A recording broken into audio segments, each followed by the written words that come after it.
Hello everybody, welcome to my video on Piet Mondrian and his brilliant abstract art. I'd like to begin by explaining to you guys who he was and how he became so famous. Piet Mondrian was born in Amsterdam, Utrecht, and studied painting at the Amsterdam Academy from 1892 to 1894. He did eventually do this again from 1896 to 1897, but we're going to focus on his starting point. He had a good friendship with the painter known as Simon Mans and painted landscapes in the Hague school tradition. He began to work in more vividly coloured and sometimes pointillists. He had his first one-man expedition with a guy called C.R.H. Spoor and another guy called Frans Luthers at the Stedelijk Museum in Amsterdam 1909.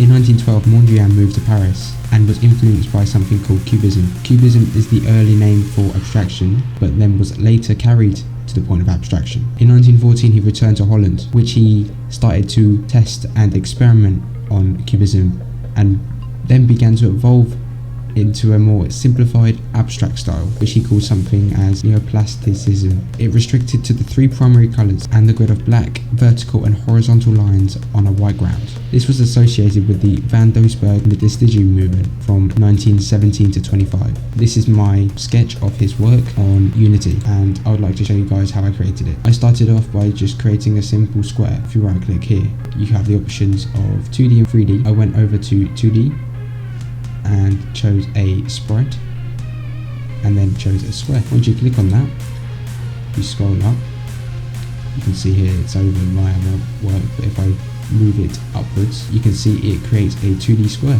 which you can move around in different spots just like that. You put it where you want. I then change the colours. You see here I have a different amount of colours here: grey, orange, white and yellow. That's not really a yellow, but it doesn't matter. I put different colours on. This is really similar to Piet Mondrian with his blocky colours, which originally used to be a normal image, and he used a process, like I said, known as abstraction, to abstract them down into blocky images. I would normally call them pixely. Here is a more close-up image of one of the blocks, and you can see that I put black outlines on to match his sort of 3D effect on his 2D work, which also enhances the amount of realism. It brings the pictures and paintings more to life with them on rather than off. Here is a bunch of images on screen right now of his work, and I hope you get inspiration from it. I hope you enjoyed this presentation, and thank you.